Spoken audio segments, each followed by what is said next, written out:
Alright, so a lot of times people say, hey, have faith, have faith. But what does that even mean? How do you even put that into action? So when you have all these issues that come your way, how do you put that into effect? Because having faith is very simple when someone says it to you, hey, just have faith. But actually, it's actually very hard to do. How do you have faith in something that you don't even know what it is? Alright, so I know a couple weeks ago, actually, we're in almost December, we're in November. It was actually a couple months ago, in September, I had COVID, and my friends, my family members, they came to Colorado, they came by, we hung out together, and they said, hey, let's just hang out, but we'll have our masks on. So I was like, okay, that's cool, I guess. And then, but my kids, they didn't have masks on. And then a couple of days later, after they left, they called us and they said, hey, so it turns out I had COVID. And they had their vaccine shots and everything. I was like, well, I guess that vaccine didn't work for them, but that's just for me. And so it turns out they had COVID, and my kids, a couple days later, my kids started getting sick. So my boy Troy, he started getting sick. And then, with kids, when you're holding them, they just cough in whatever direction their face is. So I'm holding him, and he's like coughing in my face. I'm like, ugh, okay. And we're eating with them, and you're about to take a bite, and you're like, good. You're like, I guess I'll just continue chewing. And so my boy and my girl, they like to play a lot. So eventually, my girl got sick too. And then 2 weeks of that, and then I got sick, and then my wife got sick. And so we all got sick. And even my younger sister, when she came over, she got sick. So we all had COVID. And throughout this entire time, I just want to thank the church. I just want to thank our small group members. And even Super they came and they gave us medicine. Super he went to, Paul used that. And he bought these medicine tastes like dirt. It was so nasty. And he gave me these pills. This pill was the size of my thumb. And I was like, I'm normally pretty good at swallowing stuff, but that pill, I was like, this is gonna take me a minute. But the thing is, throughout this entire time that was happening, there was only maybe one day I was like, I think I might need to go to the hospital. But majority of the time, I was like, you know what? I know that God's gonna see me through this, so I don't need to worry. See, you need to have that kind of faith in your life that when things happen, you need to say, whatever happens, I'm going to be okay. Whether if it's going to be good, whether if it's going to be bad, whether if it's not going to go my way, I need to be happy and I need to be at peace with whatever it is that's going to happen. And so with this, we go into where we go with faith. The thing about faith is you have to seek after God to achieve that faith. And so with this, I'll read us a verse. So our verse goes into Matthew chapter 6, verse 33. And it says, but seek first his kingdom and his righteousness, and all things, that's a key word, all things will be given to you as well. Now what goes into the category of all? That's everything. Your life, your relationship, your health, your finances, your schoolwork, your study, whenever if you want to be a good basketball player, you might get there, but all things has to be given to you by first seeking God. That's the key word, is to seek after God, and that's how your faith will activate. And with that, I'll teach you guys how to do that today. And so let's go into a word of prayer. Oh Lord Jesus, we come to you today. God, we thank you for all that you have done for us, for your goodness and your faithfulness to us each and every single day. For Lord, even while we were still sinners, God, you loved us and you died for us on the cross. That, Lord, we did not deserve it, but you so freely given that to us.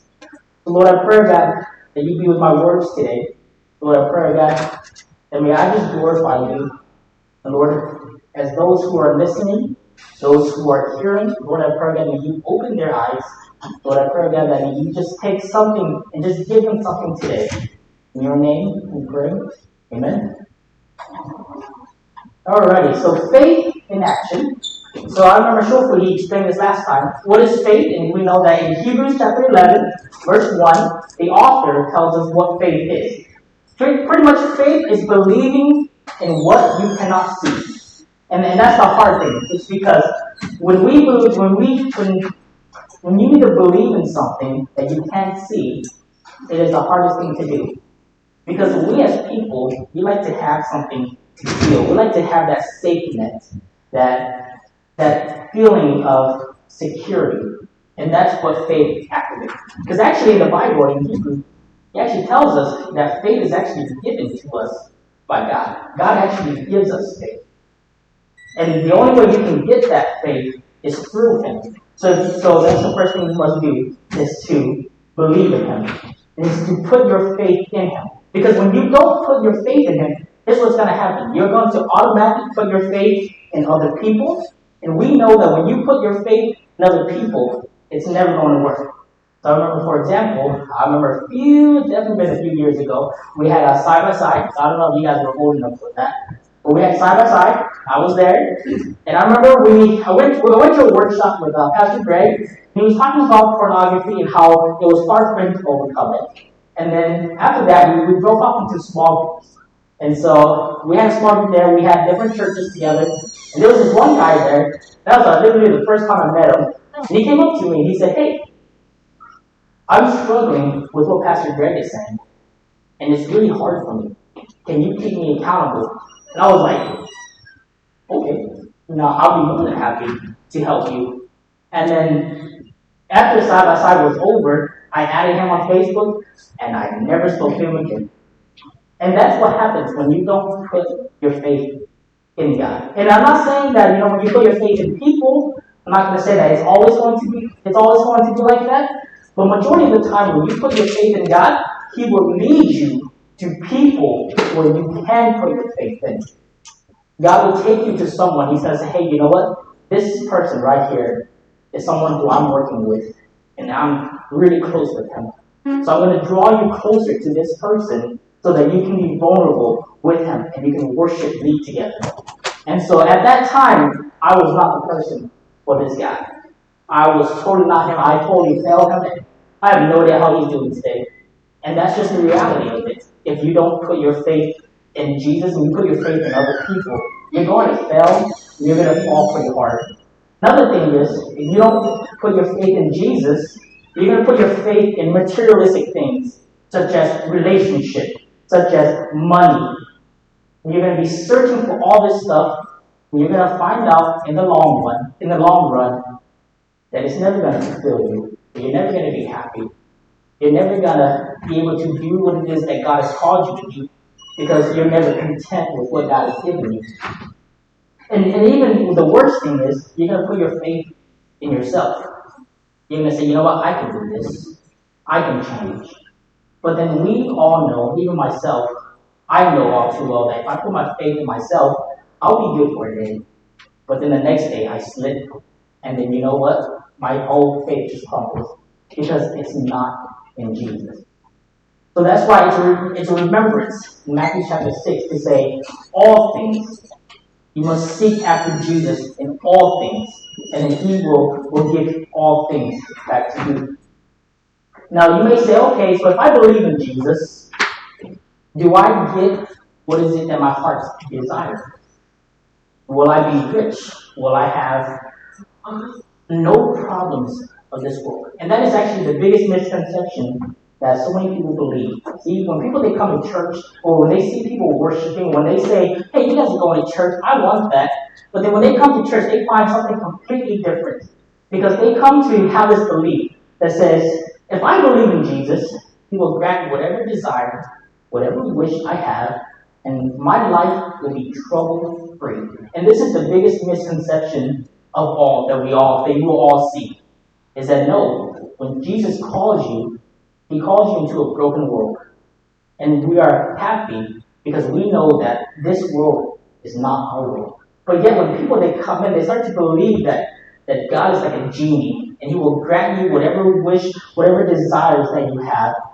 And we know that that's not good. Whether if it's selfish reasons such as, hey, I'm trying to find a wife, I'm trying to find a girlfriend, or, whether if it's a good thing, my mom is sick and I want her to feel better. I want her to be better. But then when things don't go our way, when our mom is sick and she passes away, or when that boyfriend, that girlfriend you're looking for, they move on, they date someone else. When that happens, what happens? If you have your faith in God answering that question, what happens is you are going to fall so hard, and then you will turn away from the church. Because that's what I see every single day. People say, I don't believe in God because there's so much issue, there's so much trouble, there's so much chaos in this world. There's trafficking, there's human trafficking, there's war, there's destruction. If there is a God, He will stop all of this. And you see, and that right there is the doubt. And that right there is a misconception that the enemy has already planted in your mind. Because see, Jesus, when He came and He died for us, He said, I've already finished my work. Now it's up to you. You need to go and you need to do.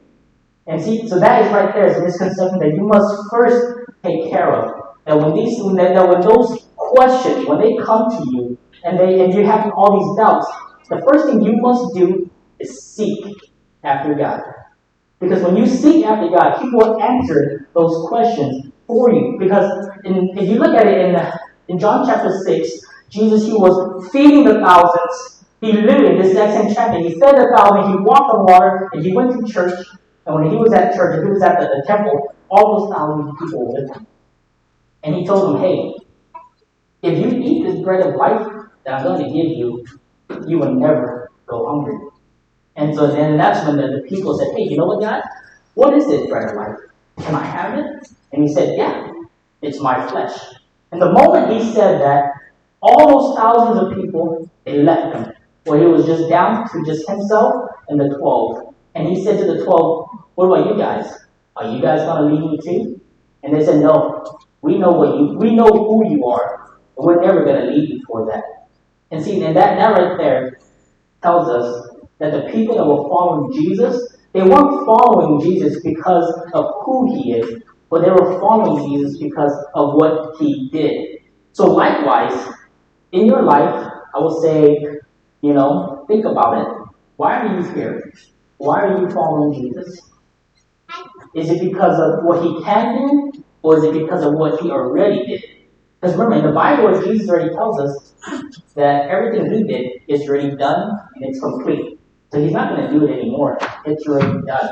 Now He's saying, it's time for you to go and take me with you. And then that way, you are now doing the work, and He is using you through it. And so, once we have all this figured out, you have to allow God to acknowledge God. And you say, you know what, God? I really need you because of what you have done for me. Not because of what you are going to do, but because of what you have already done for me. And I need to give that exact same thing to everyone else. Because the thing is, if you don't give to everyone else, they will also fall into this category of what we know as sin. And here's the thing. The only way you can deal with sin is with Jesus. If you don't allow Jesus to deal with your sin, the only thing that's going to happen is you're going to pile on more sin. And you're going to feel good about it. You're going to cuss more. You're going to be thinking about all these thoughts. And it's going to make you feel good when you're angry at your spouse, you're angry at your children, you're angry at your brother, you're angry at your sister, and you're just mad at the world. You feel really good about it. Because I feel really good about it. But then the moment I do that, I know that I'm in sin. Because I know that this is not what God is telling me to do. This is ruining my relationship with my family. And when you ruin that relationship with your family, the only way that you can stop it is to humble yourself and say, Lord, I need you. And God, I need you to fix this for me. And the worst part is, you won't even know it. Many of us, we don't even know that we're living in sin. Many of us, we go around and we're cussing, we're angry, we're depressed, and we say that, Lord, anything that I do, I'm nobody. My parents, they don't like me, or I feel like they don't like me, they never listen to me. I feel like everything I do will never amount to anything. And so you have all this stuff just piling up. And the crazy thing is, that's actually the enemy disguising himself as your voice and feeding you these lies, and you accept it. That's just the reason why we will always fail. because we listen to him. Remember, the Bible tells us that the enemy is the father of lies. He's deceitful. And so with this, what we must do is first acknowledge it. We must first acknowledge that we have this sin, that we have these feelings. And it's okay. It's okay. It's okay to have these feelings. It's okay to feel bad. It's okay to say, hey, you know what? I'm struggling with this. I need someone to talk to. Because if you don't, eventually you're going to fall into this category, what we say, the woke. Anybody ever heard of that word? Being woke, where you are, you accept transgenderism, you become transgender. And I'm not saying that it's wrong to accept them. You definitely should accept them because we are called to love them. And in that way, we can transform their mind. We can tell them, hey, this is not the right way to think. And the thing is, we're not judging you. If you're feeling this way, please feel free to talk to me. Come talk to Shulfi. Mom's right here. Come talk to us. Because the thing is, the more you hold on to these feelings, the more it's going to fester in you. And you're starting to come to believe that it's true. The enemy's going to say, hey, you know what? Maybe it's okay if you think you're a boy today. And tomorrow you could be a unicorn. And the next day you could be a car. Whatever the situation is, that's what the enemy is. And he's throwing it at you. He's telling you it's okay. But the truth of the matter is, it's not okay. And we know this because the Bible tells us it's not. The Bible tells us there's only two genders, a male and a female, and he's created them. And we know that, definitely the female is stronger than the men. Men are stronger physically, but emotionally, it is the female. And we know that in the long term, that is the one that will lead you. Same thing for me and my family. My family, my wife is the stronger one. She's the one who holds me accountable so that I can lead my family. She's the one who says, hey, you know what? You're doing that wrong. It hurts. I'm not going to lie. Sometimes I'm like, but it's the truth. And it's the reality. And when you put down your pride, you start to say, hey, you know what? I do have these feelings. I am leading them wrong. I need you. See, at my time at Tacoma, I was at, I would say, freshman, sophomore year. All right, so I don't know if I told you guys this, but during my time at Tacoma, I was going there, and there was two guys there. I'm not going to tell you who it is, but man, I loathed them. Like, I hated them. And the thing about me is, I'm the type of person who it takes a lot. Like, you literally have to be trying to get me to not like you. Because that's just my perspective. My belief is, hey, you know what? I don't like people talking bad about me. Well, yeah, nobody does. I don't really like people talking bad about me, and I don't want to do the exact same thing to other people. So no matter what I hear about these people, no matter who it is, I always give them the benefit of the doubt. But man, when I was there, I gave these guys the benefit of the doubt, and man, I just didn't like them at all. Every single time I saw them, every single time they spoke, it was just because they just had so much ego, so much pride, and it was just like, ugh, it just gave me the heebie-jeebies. And then to the point where I just started to hate them. Like every single time I saw them, I'm like, ugh, this dude again. I'm like, ugh, I have to be in the same room with him again. I'm like, oh, I'm in the same classroom now with him. And eventually, this started to fester in me. And I started to realize that, hey, this is affecting me. Like, I'm not even a pleasant person to be around with anymore. It started to affect me. Well, I was like, you know what? The reason why I came to this call was to become a pastor. And this is affecting my walk as a pastor to be. This is affecting what I want to do. And so eventually, what I did was, I decided to stop everything. I just went and I found a nice quiet place. And at the call, we had this room. It's called a breathing room. Well, actually, it wasn't called breathing room. It was called a prayer room. And this was just in the guys' dorm. And it was only the guys that can come here. And the crazy thing is, I don't know why, but there's never anybody there. So it was always just a big old empty room. So I went there, and that was literally where I spent a lot of my time there. And I just said, and I was just really honest with God. And I was like, Lord, I hate these guys. Like, I don't even want to be in the same room as them. Like, when I see them, I just want to, push them somewhere. But, God, that's just me. That's what I'm doing. But I don't want to feel like that anymore. And so, when I did that, the first thing I did was first I acknowledged what happened. Now, the next two things this is going to be the exact same thing that what you're going to have to do. You have to first convince your mind, and then you convince your heart. See? So when you convince your mind, is you have to renew it every single day. You have to say, Lord, I don't want to feel like this anymore. And so then you start to convince your mind. And I'm not going to lie, this took about 3 or 4 months for me, so that whenever I saw them, that anger, that feeling that I had, it was no longer there. But yet, at the same time, sometimes I still get a little bit angry. So I'm like, I don't want that anymore either. So I continue this. And the thing is, I convinced my mind, but I had to convince my heart. And the heart is the hardest thing to convince. Your heart, however long it takes for you to convince your mind, is probably going to be 10 times as hard. Fix your heart.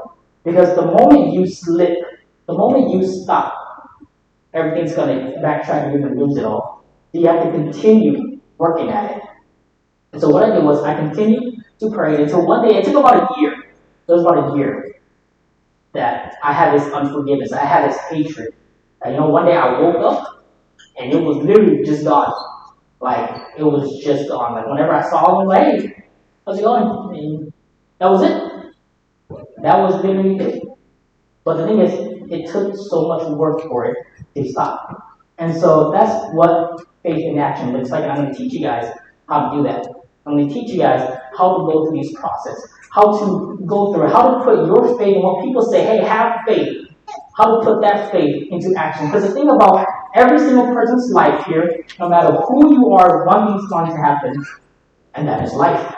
Life is going to happen, whether it's good, whether it's bad, whether it's, hey, we're having children, we're having kids, whether it's, hey, I just bought a new home, or whether it's, hey, we don't have enough money, and we